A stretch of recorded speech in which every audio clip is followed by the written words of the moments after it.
Well, welcome to Tea Time with Miss Liz. That's right, it's afternoon tea. And today in the studio, I have the lovely gentleman, Kelly Wheadon, in the studio. So I'm just going to read a little bit on Kelly's bio, and then we're going to get right into it. And grab your teas and leave your comments, leave your posts.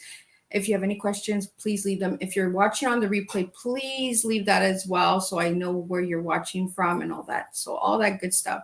So a little bit on Kelly. Kelly Wheadon is a holistic financial specialist, best-selling co-author, money connector, wealth builder, and dream achiever. Kelly is on the path to make big changes in the world by creating a safe space to open up about finances, mindsets, struggles, and more. Wealth is on the top of mind for many people, but it's not about money. What I do is I help people protect themselves and their families with the right insurance, help families get into better financial shapes, help parents set their kids up for their futures by providing a strategy and educational avenue to learn for themselves. Kelly has been the keynote speaker on several podcasts and has written in several magazine articles. And to learn more on Kelly Wheadon, please check out Miss Liz's Tea Time Facebook page, LinkedIn, and all that other good juicy stuff that I have out there. So welcome, Kelly, to Tea Time with Miss Liz. It is an honor to have you here. I would really like to get into who is Kelly and why does Kelly do what Kelly does? That is a good question. Thank you so much for this honor and privilege to be here with you today. A lot of people ask, when you're asking yourself, who are you? It took me a long time to figure that out. And sometimes we go through impactful events in life to help define who we are at this point in our lives. And for me, that was when my older sister passed away 7 years ago. And that hit me at a time in my life when I needed to figure out, what am I going to do with my life? Seeing someone so close to me go through and pass away so suddenly.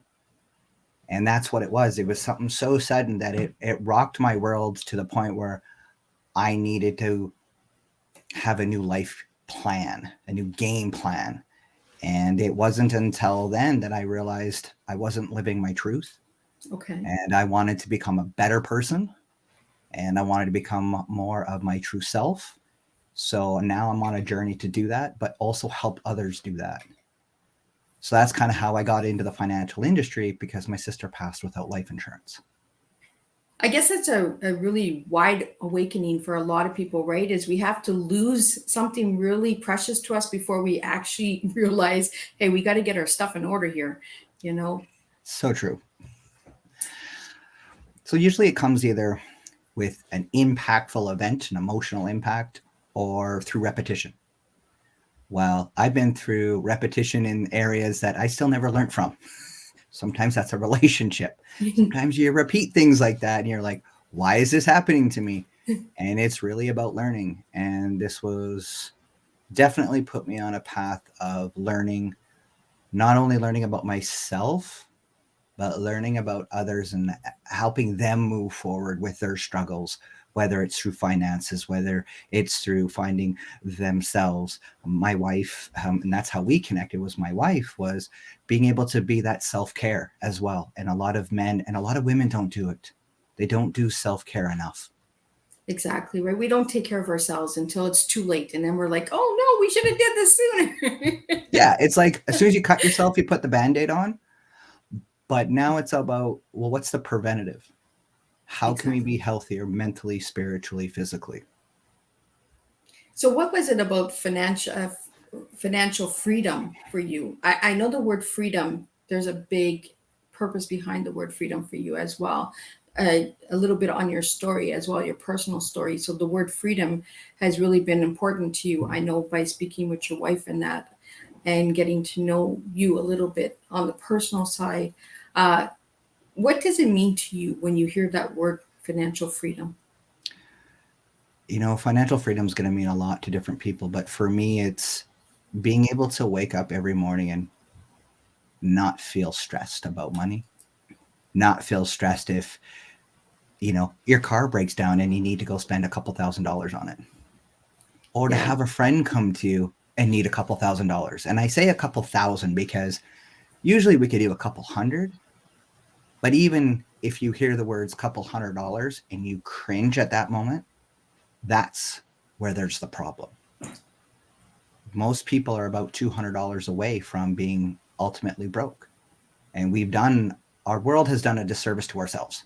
We've done it to ourselves, but how do we get through that? So financial freedom is being able to not have to worry about what costs are, to go shopping and not look at that price tag first. Don't look at that pair of pants and go, oh, it costs this much, instead of saying, I want these.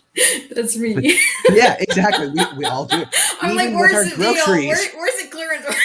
Yeah, exactly. And it's still okay. Even if you had millions of dollars to still go for that clearance Yeah. section because of value. Mm-hmm. But it's being able to make the choice, not because you have to, but because you want to. That's the biggest difference for financial freedom for me. Not that I want to say, oh, I want to go buy a new vehicle every year, but to have the ability to do it, or to Exactly. have the ability to $1,000 to charity, or $50,000 to anything. Like to be able to go out and provide more service. Yes, I can do volunteering. Yes, we can do that with our time. Time is a commodity that is invaluable. So financial freedom is actually getting time back. I like the way that you said that, Kelly, because it's true, right? We can volunteer our time, but we actually have to take care of ourselves. And I'm learning that as an individual and as a businesswoman too, right? That at the end of the day, I still have to survive, right? So I really wanted to get you on here to understand the financial aspect of it, because it always scared me as a little girl, right? Because I came from poverty, but I don't want to stay in poverty. So, how do we change that mindset over time? Repetition. Okay. So it's as simple to say, hey, you may not have come from money, but you could be the one to change the future by creating the wealth for the future generations. So honestly, it's a lot of us may have grown up with, hey, money doesn't grow on trees. Hey, we can't afford that. Yeah. Oh, or even the wait till your dad gets home, or wait till your mom gets home. We I've always heard that a had lot. that. So, as kids, we hear this in the back Yeah. of our minds. So we've actually been programmed to think certain ways about money. So one, we actually have to write that down. Okay. When you think of money, what do you think of? What's the first thing that comes to your mind? Does money make you corrupt? Or, people with money are evil? Whatever it is, you need to write those down. And then you need to really actually look at that and go, is that the truth? Exactly. It's the And then mindset, right? it's the mindset. It's the mindset. And I'm working on that. And for all the viewers out there, Miss Liz is working on that. The mindset, because I came from all of those comments, like you said, wait till your dad gets home. Money doesn't grow on trees, rich people are evil. It was like, really, like they're people too. I'm a big, huge humanitarian. So I look at everyone the same, right? I don't care if you have $1 million or you have $1. You're still a human being at the end of the day for me. So it's the mindset of changing it. And I think it's really important that we need to show the vulnerability and the authenticity that not everybody has that mindset, but it can be changed. It's like you had the rude awakening, your sister passed, and it was like, oh my God, I got to get things in order. So was it something that you're always drawn to? Was the financial side of it, or is it something that you learned, or? I actually feared finances myself. I was more like, I like money for sure. So what I did is I worked oil and gas. Okay. So I come from a small town. That's what we did. We worked oil and gas. That's where the big money was. But it was long hours. It was like days and days and days in a row, or sometimes being on call, which I would take all the time because I was like, ooh, time and a half. That means I get this much money. I was always thinking that way. I was always working Okay. for the money, but I was not creating the money. Oh, So that makes a big difference. I like the way that you said that, Kelly, because it is true, right?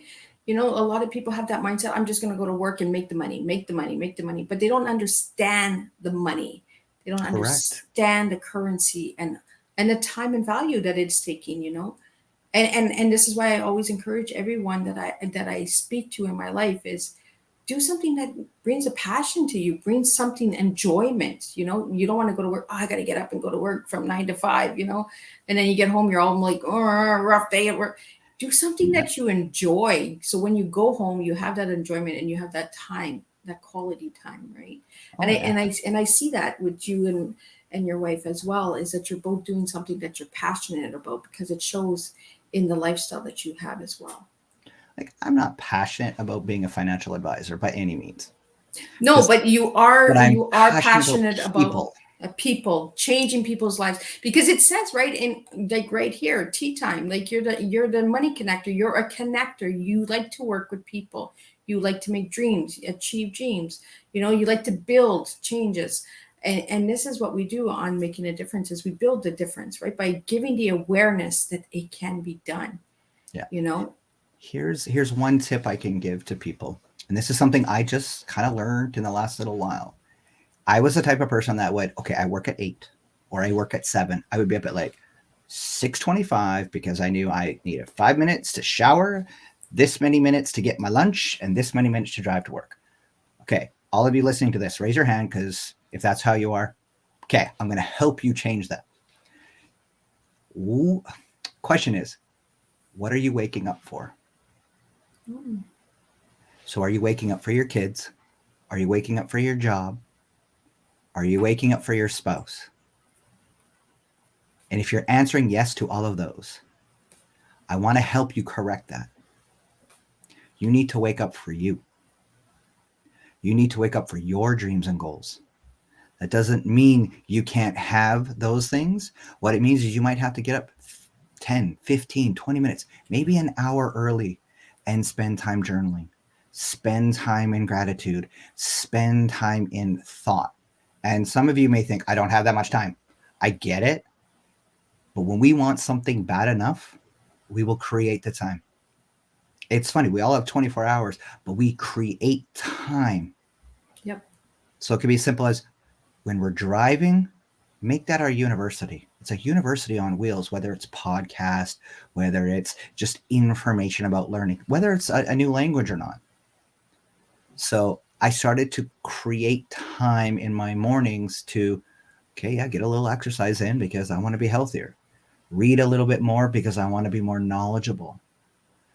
Spend a little bit more time in positive environment that best time is in the morning when it's quiet, when nobody else is awake, when nobody else is up. Mom, I need this. Dad, I need that. Can you do this? What do you want for dinner? You can actually spend 20 minutes in silence with your own thoughts. Yes, that can be scary. So we need to have the right thoughts. Yeah, it could Okay. be. We need We the ain't right even going thoughts. there. But if we can condition ourselves to think the right things, we attract the right things. If you're in a constant thought process of, negativity, or bad things happen, or I'm always broke, or I'm in debt, or things just never work out for me, unfortunately, we do create it. Yep. We are the masters of our own destiny, and it's not an easy task. Okay, I'm still a work in progress, but I see the effects. If you've read any self-help book, they all sound the same. Guys, success leaves clues. Exactly. Little nuggets. Little nuggets. Little nuggets. Gold nuggets. Exactly. It's kind of like that. You're 3 feet from gold. Don't Exactly. give up. Just keep digging or swimming. So what has it taught you, Kelly, about your life by becoming a financial freedom? Wow, there's so many things I did not know. So many things were not taught in school. We learn from our parents, but we only learn what they know. It's no knock to our parents. Our parents are amazing people, but they only know what they know. And the internet is incredible and horrible at the same time, because there's so much information out there. It's kind of like paralysis by analysis, too many things to look at and too many people's point of views. I'm not saying my point of view is always right, but what I like to say is, have you sat down with somebody that has the lifestyle you want, and have you interviewed them? I know I have. Honestly, it was something I never did. Well, actually, I did in oil and gas. Oh, really? Yeah, I talked to people, and like, my dad was a welder. I wanted to do that. He's like, no, you don't want to be doing this. You want to be doing a cushiony desk job that's safe. I'm like, no, I don't. Look at me now. My parents must have ingrained that in me. But it's those little things. It's, if you go to your job tomorrow morning and you look at your senior person and your senior management, are they willing to teach and train you to get to that position? Will they give you the tools and techniques to take over their job? 9 times out of 10, that's a no. So you do need to find a mentor. But if that person that in your career path has the finances, the relationship, the faith, everything that you're looking for, great. Stay on that path. If they don't, then you need to ask yourself, is this what I want? And what is it that I want? And the biggest thing is, we ask about, what is it that I want? It's so simple to say, just enough. I just need to get by. Why? Why do we shrink ourselves? We are worthy. We are enough to have more than enough. There's abundance in this world. Honestly, I don't think anybody should be hungry. Nobody should be homeless. None of that. We have enough abundance around here that everybody should be safe, warm, and have food in their stomachs. I totally agree with that, Kelly, because there is enough out there. There's no need for any of this, and I really want to get into the education. What did you learn by becoming a financial freedom advisor? What education was not taught to us in school is more what I want to get into. What have you learned that wasn't taught to us? And what do you think could be changed in the school systems for Basically, financial advice? The one thing that I learned, the rule of 72. Okay. Maybe it was taught in school and I just don't remember it. The rule of 72. You take 72 and you divide it by your interest rate, and that's how long it takes for your money to double. So if you actually take out your phone, you take out your calculator, that's what I got right here. Take 72 and divide by, what's the basic interest rate you can get on your bank account? I think it's 29% when it's really high. Now that's your credit card. When you got really bad credit. So if you think about it, say you got 4% at your bank. okay, for your bank, so that your basic banking account, okay? It takes 18 years for your money to double. Wow. Now, take 72, divide by 19. What is 19? That's your credit card. 3.78 years it takes your money to double on a credit card. Wow. That is why most people, and I'd say majority of us, cannot get ahead, because our interest on our debts is higher than our interest on our savings. Oh my goodness. That was the one key thing. I was like, oh my gosh. But what's the first thing you get when you're 18 years old and you go to university? Table of, you need this credit card, line of credit. And then we're human beings. We have targets. We're competitive. Yeah. So you have a credit card limit. What do? We max it out because that's a target to reach. And then we get rewarded with an increase on our limit. So what and do? then we spend more. We max it out again. It's true though, and to the viewers that are out there and the viewers that are going to watch later, check out this rule of 72, because I really appreciate these tools and nuggets that you're giving, Kelly, to the viewers out there, because we really need to start getting our things in order, especially with this time where everyone is losing jobs and losing finances, and that now is a time to get it in order, because we just never know what's coming.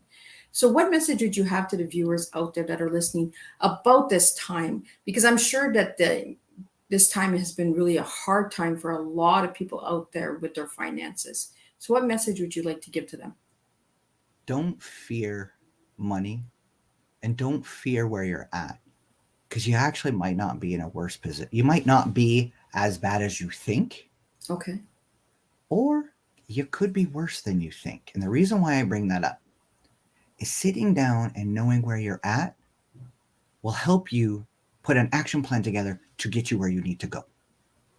It's as simple as if you were to take and go on a road trip. You're not just going to get in your car. And if anybody who has seen Bob Proctor, if you're going to go west, you just get in your car and drive west. Well, where are you going? I'm going west. Well, where are you going? West. You can keep going west and keep going west and keep going west. And when you get west, you can still keep going. You need to have a destination in place. So sometimes you just need an outside person who can oversee where you're at and help you get to where you want to go. This is where experience comes from. So I heard this analogy about loggers, and if there's any loggers on this call and they hear this and I'm wrong, please call me back. But it's when logs are going down the river and you get a log jam. What does an inexperienced person do? They start right at the back and they start picking away all the logs. An experienced logger will walk down the river, climb a tall tree, overlook everything, and see where the log jam is. Pick the one or two logs out. It's free flowing. That's what a financial advisor can do. Or somebody that you know, like, and trust, and you respect, that has what you want. They can oversee where you're at and where you're stuck and help you pick out maybe those couple logs that are blocking you to help the flow come in. And that's what we're all looking for. Now, it can be as simple as working more overtime. It can be as simple as working the weekends. And that's one thing I used to do. I'll take on call, I'll work the weekends. But then that was like an 8-hour shift or a 10-hour shift. But if you took 1 hour a day and spent it on you, on your mindset, on learning, that's 365 hours put towards maybe an outside business that you could create an extra income. Or you could increase your knowledge so that you can get a raise at your job and get a higher position. Simple things like that can make a huge change for your future self. I like that. Thank you. Thank you so much, Kelly. So if anybody would like to reach Kelly, I'm going to just put your LinkedIn up so people can reach you on LinkedIn. And I do believe you have a booking schedule as well on here that I found. I want to now get into Kelly. I want to get into your tea. And then we're going to jump back into Kelly and more financial freedom. But I want to get to know who Kelly is. So when I give you the word tea, could you give me your tea? When I mean give me your tea, give me a word for each of the letters. So starting with TEA. So what would your T be, Kelly? That's actually going to be an interesting one. Just first thing that came to my mind is transgender. I like that.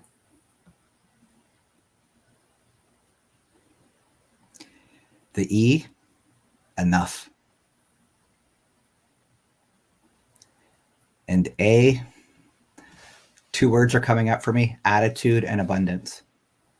Oh, I like them both. Yeah, so I'm like, it's T with two A's. Because they actually go together. Yeah. And it tells me who you are as well, Kelly, because this is what we do is we serve our teas, right? We serve who we are. And I like that you said transgender for your tea, because that is part of your life. That is part of who you are. And that is your story, you know, and that is part of your past. As a child, you had that.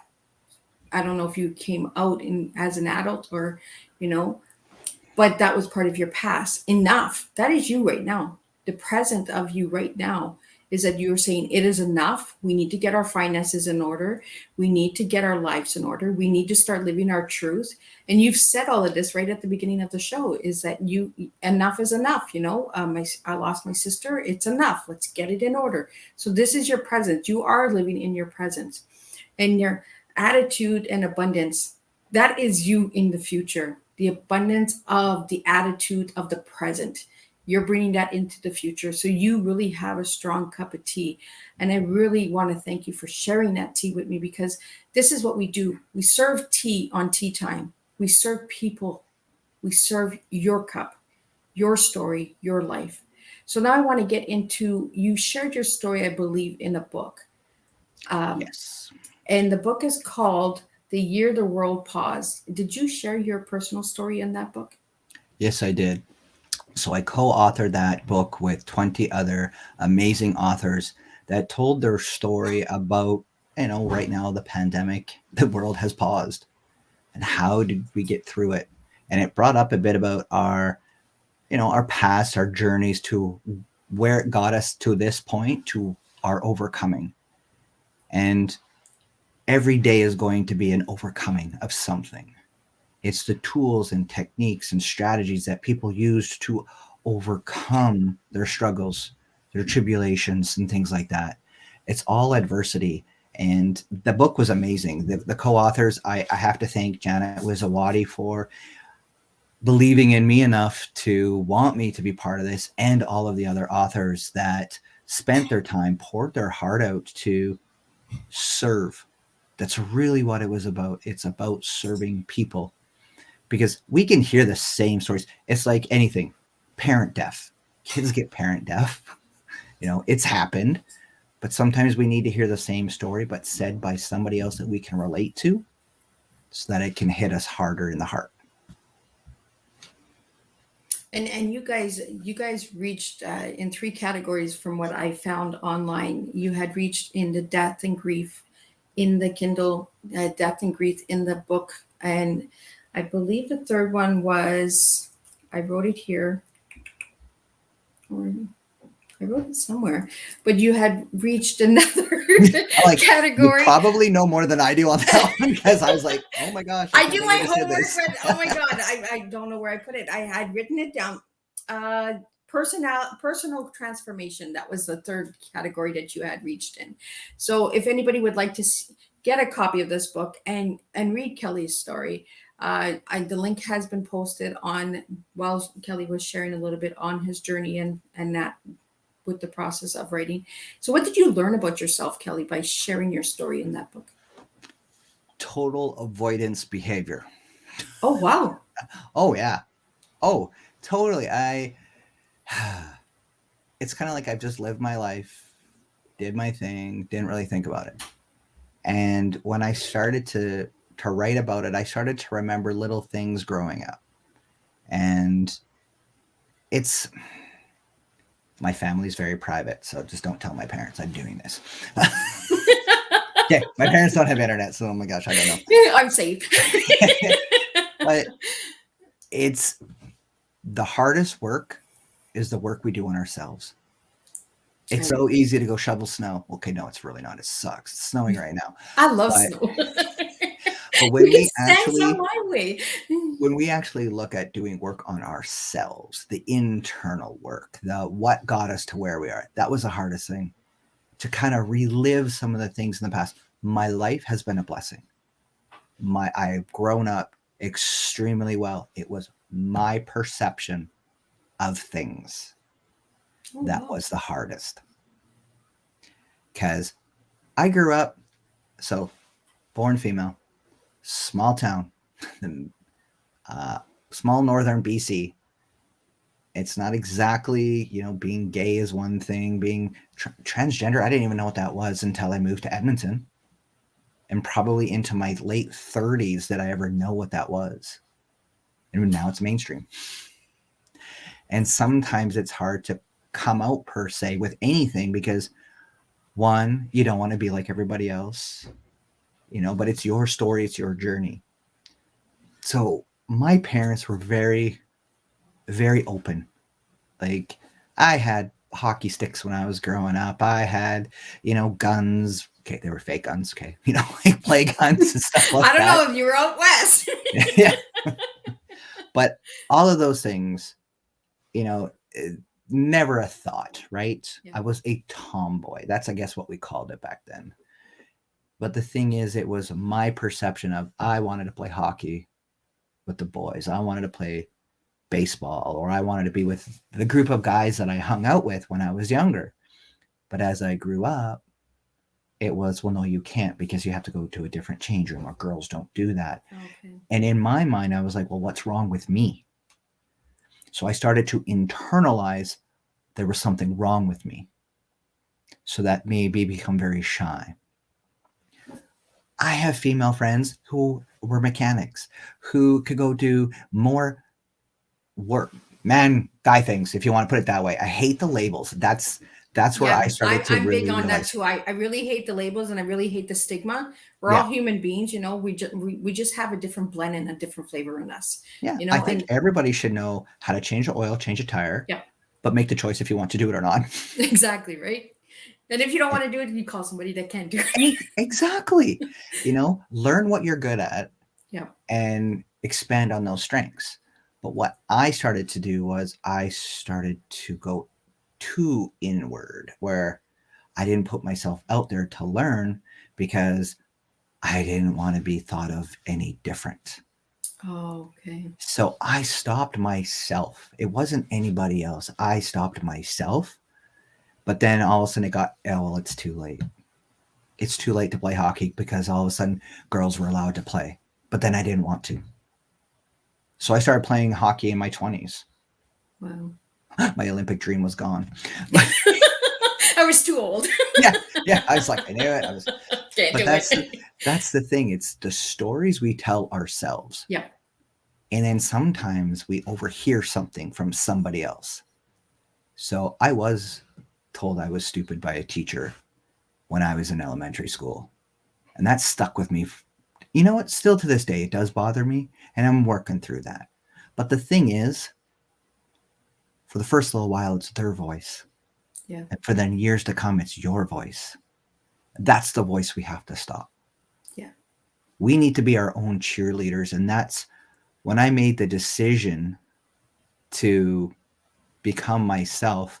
I'd always been misgendered, mislabeled, whatever, and even when I was trying to be feminine, I went through a stage of femininity, but I felt awkward. And I needed to go, when am I the most comfortable?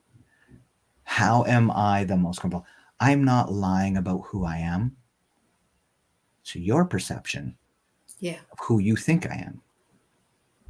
Well, so yes, my gender markers are not changed. My gender markers are not changed. My ID is not changed. Well, okay, I'm lazy. I'm just not doing it.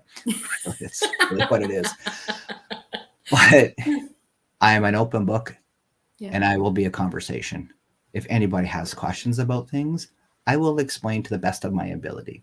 But not everyone's the same, and not everyone's journey And I'll say, we all transition in one way or another.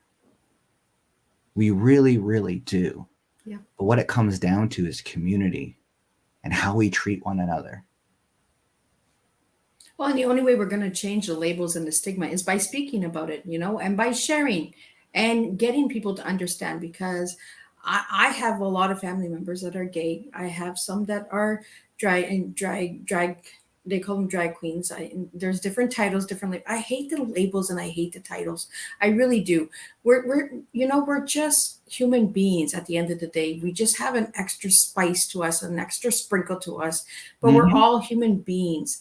And, once we start understanding one another, I think the world will be a better place. And I think we really can get ahead in life when we stop the labeling and stop the stigma. What's comfortable for somebody else is not comfortable for us, but that doesn't mean that we have to stop that other person. And I really wanted you to be on the show when your wife reached out to me, because I really want this out there. I really want to break the stigma and the labels on these subjects. And the financial freedom is part of this as well, because we have to look at ourselves. It's a self-reflection. It's the mindset of changing. Mhm. So it's not only just your personal story, it's the mindset of your whole life. You had to change everything in your life, in order to understand life, in order to be comfortable. And this is something that you learned about yourself through the transformation of taking those steps. And I really think that we really need to get that message out there to the world and to all the viewers that are out there. Let's start understanding each other instead of judging each other. And my tongue is going to do this tongue twister thing again. Here comes the French coming in and rolling in, and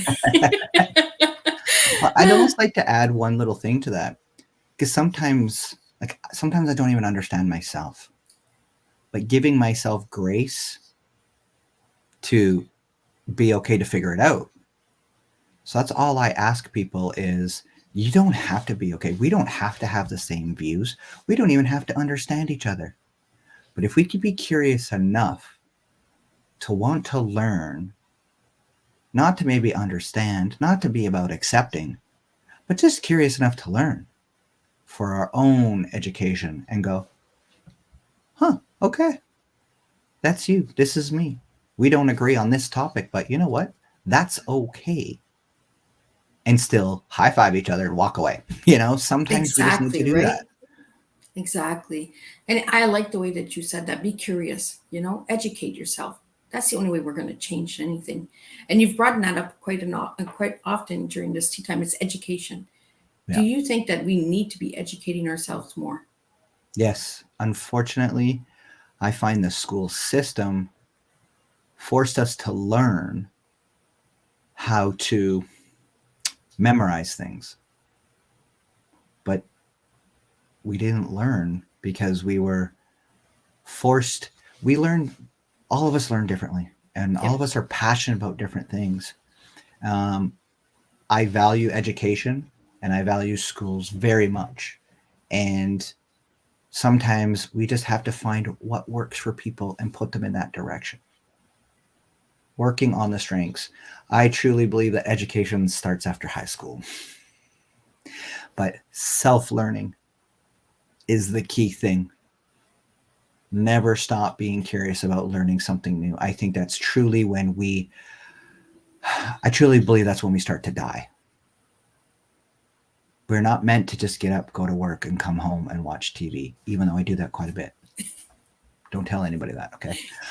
But it's the passions, what brings us joy. Yeah. When we learn something new, we're putting new neural pathways in our brain to keep us stronger. We have more stories. We're more relatable to people. We have more things to discuss. I love deep conversations with people now. I'm not I'd like to use big words, not articulate. I'm learning things. I was never an avid reader. I was the comic book kid. I had it piled on the back of the toilet. And I'll give you a tip. That is the wrong place to ever put books, unless you close the toilet seat. Just saying. And this is why we bring the monkey into tea time. Tips, you never know. Tips, you will learn something new. But it's being an avid, wanting to know more. How can you be better? How can you improve yourself? How can you improve your habits? How can you improve your communication skills? How can you improve your relationships? That comes from us as individuals. That comes from within. You know, there's been many times, and I'm pretty sure a lot of people on this call can agree to this. We've wanted our partners to be something different. But what happens is we project what we don't want onto them. So what happens? They do the things we don't like. My wife is perfect. No, I'm sorry. We do it back and forth, but it's the best thing about it is unconditional love. But the unconditional love has to start with ourselves. So some of you may have heard me say unconditional love for myself. So then they're questioning, well, why aren't you happy with the body you were in? Why aren't you loving yourself the way you are? And I can understand that. And I get that. But I'm creating what works for me. I love myself more when I can be true to myself. So I have a certain image in my head. I have a certain thing I want to look and how I want to act. And am I on track with that? Not exactly. Otherwise, I'd be in way better shape. But that's a whole nother thing. That's a whole nother topic. Next tea time. Our eating Tea time habits. part 2. Tea time part 2. Our eating habits. Oh my gosh. But I'm realizing I'm an emotional eater. But where does that come from? So it comes down to just giving yourself grace and the unconditional love for yourself to become, then learn to be the best version of yourself. So that was where I wanted to go with. So we need to also educate ourselves and learn. If you're curious about something, Google it, learn it. You know, set yourself up a challenge. Like many people have heard of the 75 hard. Okay, I have not done it yet. I can say it. That's about it. But it's when we grow up, a lot of us were not challenged to, you know, we become better. And now we set ourselves up with phone call challenges or step challenges or eating plan challenges to see who we are and who we can be coming out of it. Like David Goggins is insane with some of the things he's able to do, but it's our minds give up before our bodies do. It's so true.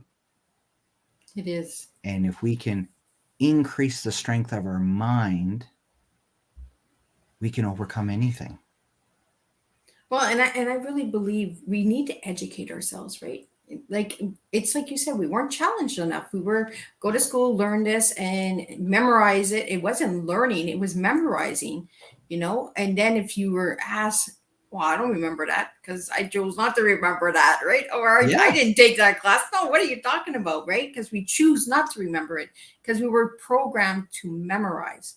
We were not programmed to educate. We were programmed to memorize things in school.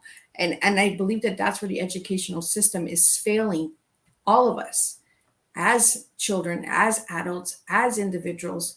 It is not giving us the room and space to learn and educate in the different ways and means that each and every one of us learns. I'm not saying take 25 students and have 25 different teachers for each student. I'm saying that we need to start opening the eyes and understanding why this child learns better this way and this child learns better that way. They do all these testings for what reasons if they're not going to do the actual, you know, they do all the experiment on us. They make us circle those little A, B, C, D tests there that we did. I still don't understand why they gave those tests because they never changed anything in the way that they taught me. No. You know, standardized tests don't work to standardized individuals. We're all unique. We all learn different ways. And sometimes we have to learn and teach. And that's the best way to learn. So kids that pick up math, teach the other kids. But then also teach kids to be open to learning from other people.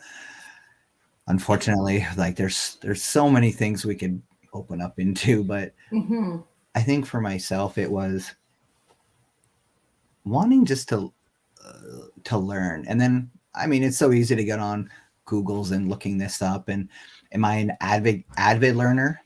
I'm going to say no, but I'm avid about getting better.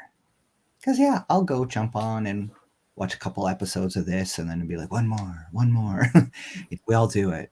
Yeah. But now I'm to the point I question, why do I do that? So the biggest thing that I have found that when we learn something, when there's emotion and feeling to it, and a lot of us, I have a harder time with the F word, the feelings. But that's what helps us really identify remembering something. It was not we remembered it, it was we remember the emotion. Yeah.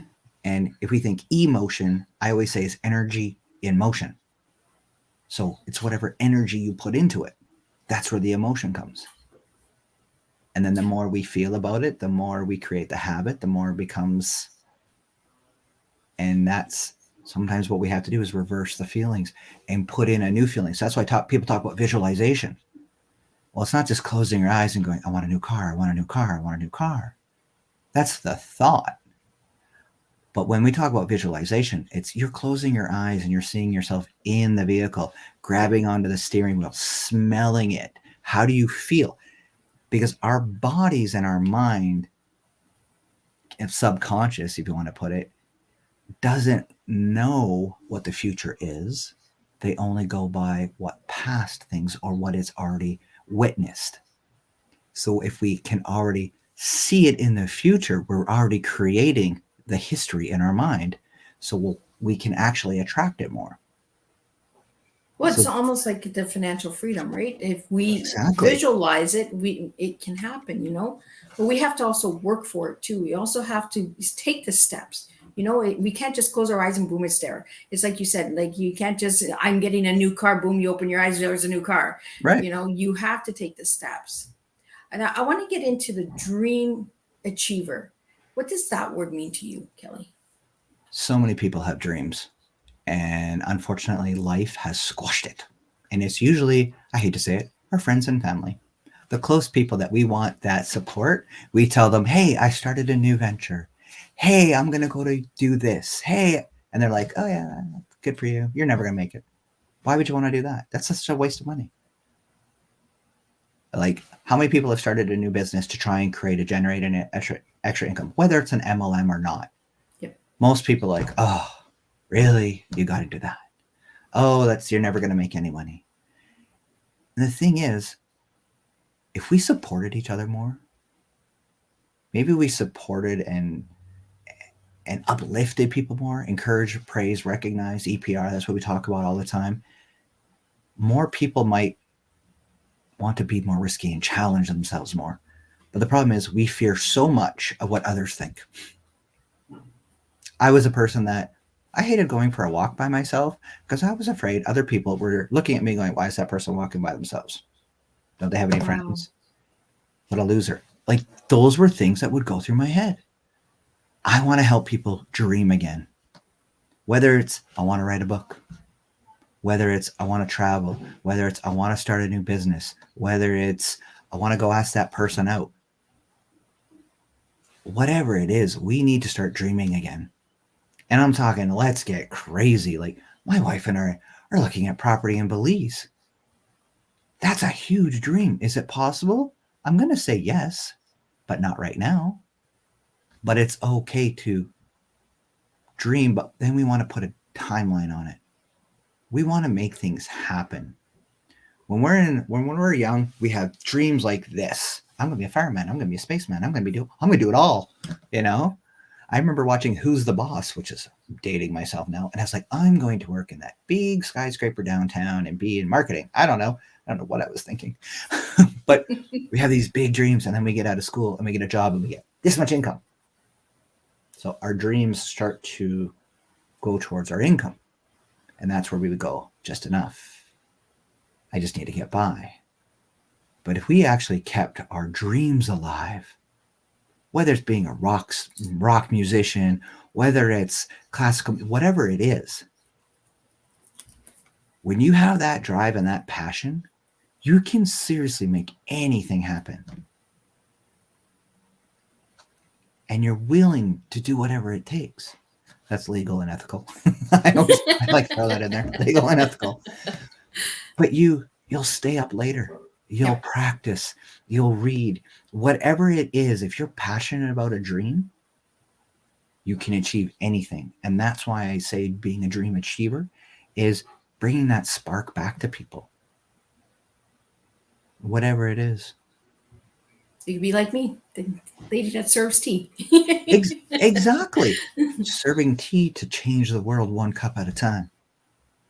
And sometimes that's all it is one conversation at a time can become a ripple effect that can change someone else's life down the road. I truly believe that, because I got a lot of my friends and family. Oh my God, what are you doing serving tea? Like, what is this? Well, for me, as a little girl, the tea saved my life. So why not save someone else's life by having tea with them? Why not be different? Why do we always have to be the same as everyone else? My dreams are not the same as everyone else. I got big dreams, and some of my dreams, people are like, holy cow, girl, like slow down a little. And I'm just like, it's going to happen. Watch me. Yep. I'm going to make it happen, because I truly believe what we put into the universe, it does feed us back. It's like you said, with the negative thoughts. If we feed negative thoughts, we get negative results. If we feed positive results, we get positive results. It's the way we talk to ourselves. It's the inner voice. It's like you said, Kelly, the teacher told you, called you names, and then it was you that started calling yourself this name. And people don't understand, words do hurt, and they do hurt for years and years and years and years. Mm-hmm. And it could be the littlest thing that you think, that doesn't make a difference, but it does make a difference. And I really want to encourage you, Kelly, to reach out to Mark Williams. He does the Pink for Thursday in Canada as well. And he does the Breaking Racism and Bullying Awareness. Okay. And I really think the two of you guys would align really good together. And as everyone knows, all of my guests are being asked to come back and invited to come back for the reunion Teatime, December 18th, where I will have guests from 2020 coming back and 2021 as well coming back. So I want to have an update from each and every one of my guests for the viewers out there, and how you can connect with them. And if you have anything at all, Kelly, that you're bringing to the table that is new within the next year or 2 years or 5 years, let me know. I will update all of the viewers. I do stay in contact with each and every one of my guests. I have had over 108 guests in 2 years, and you're all part of my family now. So I really want to thank you, Kelly, for being open and sharing today and being real, raw, and authentic, because I think this is what we need. We need that rawness, right? And you're making a difference. You're bringing dreams alive. You're building people's lives up, and you're showing people that you had to build yourself up from the tragedy of your sister, I really want to thank you. So any final words before we wrap up your tea time, Kelly, to all of the viewers out there? I want to challenge everyone to take out a piece of paper and write at the top, $20,000. And $20,000 is what you're going to get every month for the rest of your life. Now I want you to start writing down what you're going to do with that $20,000 a month. So your bills are all paid off. Your homes are paid off. How far do you get with your dreams and goals? It's so simple. I mean, I've done this exercise a few times. And of course, you got the car, the house, the vacation, the this, and this. But you can only buy so many cars. You can only buy so many houses. What do you start to do? That's the shift in what you will do with money. I truly believe good people do good things.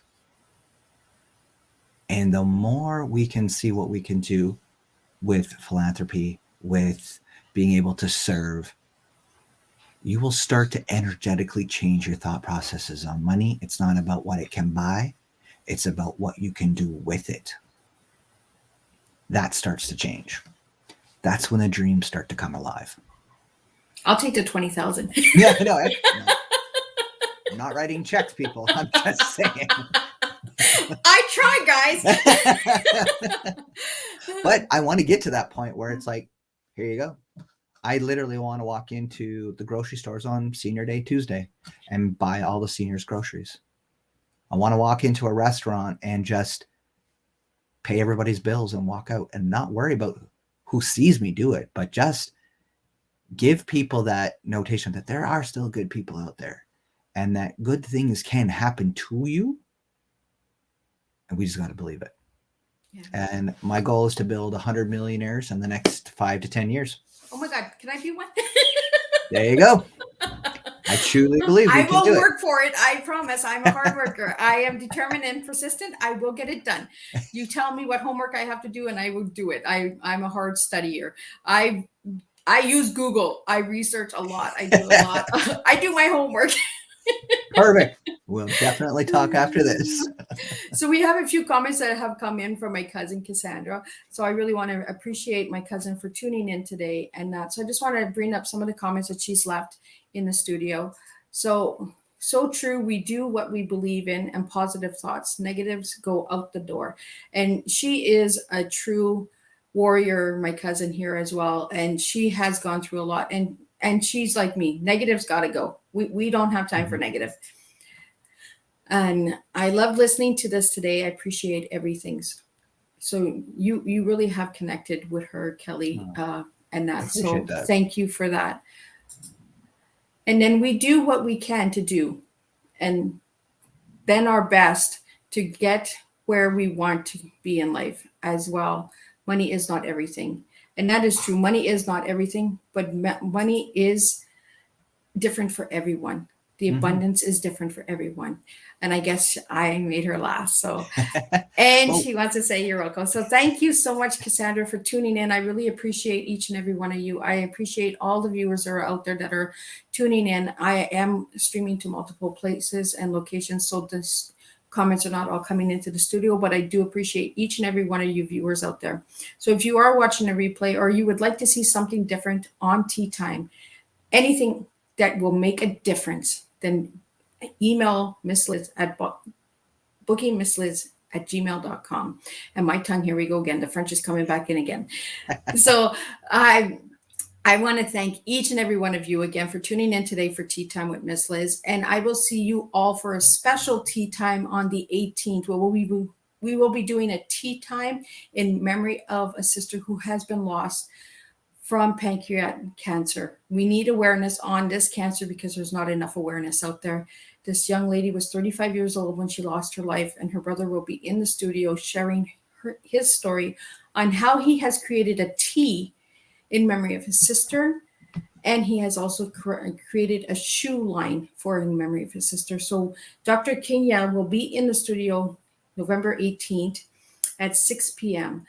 And we will make a difference by bringing the awareness that we need to cancer. And let's get the message out there. So again, Kelly, thank you for tuning in today and joining me today. Not tuning in because you are here.